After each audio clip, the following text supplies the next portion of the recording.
Here's more wrestling news for February 3rd, 2023, and we're starting off with the Royal Rumble, which saw 3 women from NXT, Indy Hartwell, Zoe Stark, and Roxanne Perez, compete in the Women's Rumble match.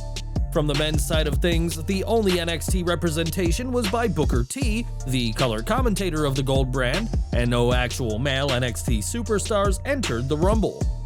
Speaking on the NXT Vengeance Day conference call, Shawn Michaels was asked about this and said that the picks for the Rumble matches were not his call. While HBK can give his advice, opinion, and recommendations, it's his higher-ups in WWE who decide the participants in both Rumble matches, and this year, they only wanted women from NXT. Even without men from the Gold brand, the 2023 Men's Rumble was a huge success, which saw Cody Rhodes emerge on top, but the male superstars of NXT will just have to wait until next year's Rumble event.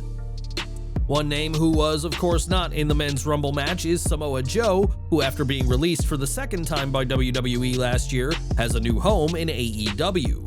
Joe was released in April 2021 as part of budget-cutting measures, only to be rehired by Triple H for NXT, but that didn't save him being cut again in January 2022. Speaking to Renee Paquette on the sessions, Joe spoke about being released and said he was legitimately thinking of retiring for health reasons. Fans will remember that the 3-time NXT champion missed over a year of in-ring time due to a serious concussion, which was actually his second concussion in a short period of time. Joe believes that if he had not taken a year out to make sure he was confident about being physical again, then he would not have returned to the ring at all, and would be retired to this day. Not only is Samoa Joe not retired, but he captured his second AEW TNT championship this week, and expect to see more of him in the ring. When Cody Rhodes returned to WWE at WrestleMania, it came at the expense of Seth Rollins, who he defeated at the event, and would go on to get more wins over. Rhodes would defeat Rollins at WrestleMania Backlash and fought through a torn pectoral to get another win inside Hell in a Cell, and when speaking to Wrestling Inc., the Architect didn't think too fondly of the American Nightmare. Look, I never had any disrespect towards Cody Rhodes. The only disrespect I had for Cody Rhodes was that he tried to come in and steal my spotlight. I shouldn't say tried to steal it, he tried to use my spotlight to catapult himself to where he wants to go. So there's nothing more selfish in the world. Don't let anything fool you. Cody Rhodes is a selfish SOB. He's not coming back for anything but himself. Rhodes has said that he's back to fulfill a promise to his late father and hopes to be an inspiration for all the young fans watching WWE worldwide, but according to Rollins, the good nature by the second-generation star is all for show. We've got some unfortunate news as former AWA wrestler Kenny Jay has died at the age of 85. An undercard talent for Vern Gagne's promotion during the last stage of the company, Jay, real name Kenny Benkowski, was a useful all-rounder for the promotion, and his death was announced by his friend and ring announcer Mick Karch.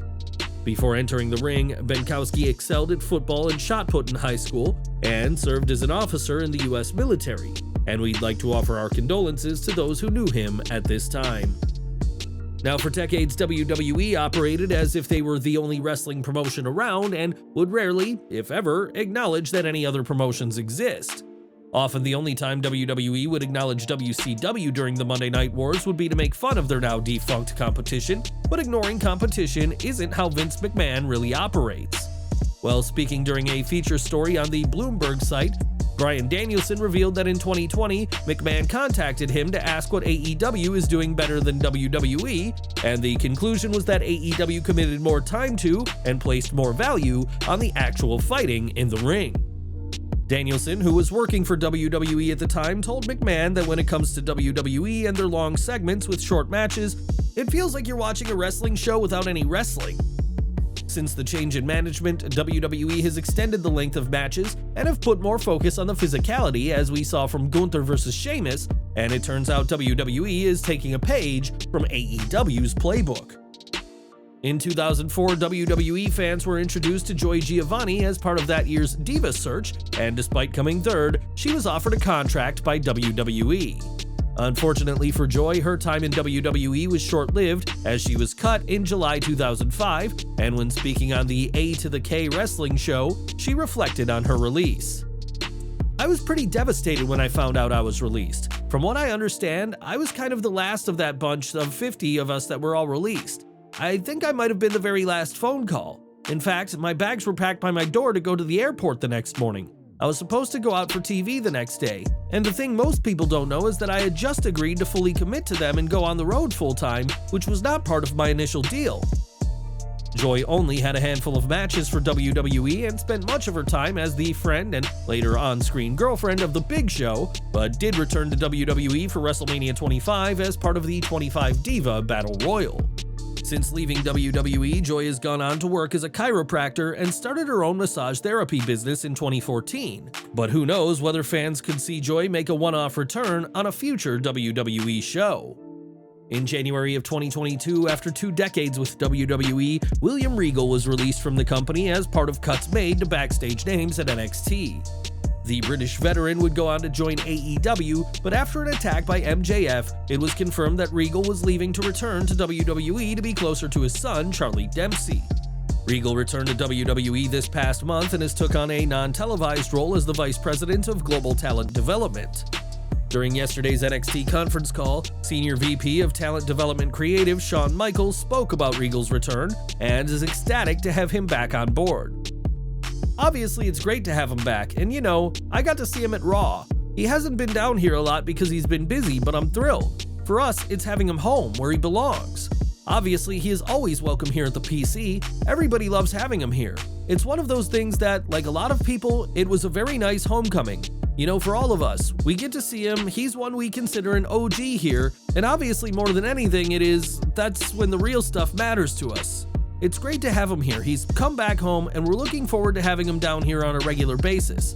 Obviously, he hasn't had the opportunity to do that, but he's still gotten his feet wet, but he knows obviously the invitation is always open down here, and he's welcome anytime. As part of his agreement with Tony Khan that allowed him to leave AEW, Regal can appear on WWE TV for a year, but the veteran will be just as useful an asset behind the scenes as he is on camera. If you've watched Young Rock, you'll know just how important Ada Johnson is to her son Dwayne, and recently the People's mom was involved in a serious car accident. On Instagram, The Rock informed fans about the situation, adding that his mom is doing okay after the dangerous event, and encouraged fans to show their love to their own parents, as you never know when their time may be up. The Rock also shared an image of his mother's crushed car, and we're pleased that Ada Johnson is okay after this scary ordeal. And we're ending today with Hulk Hogan, who has been riding high on Hulkamania for years, but it's now time for the iconic wrestler to feel more Uced. In a TikTok video shared from backstage, Hogan can be seen joking with Paul Heyman, telling the wise man he's tired of the Hulkamania gimmick and wants part of the Bloodline.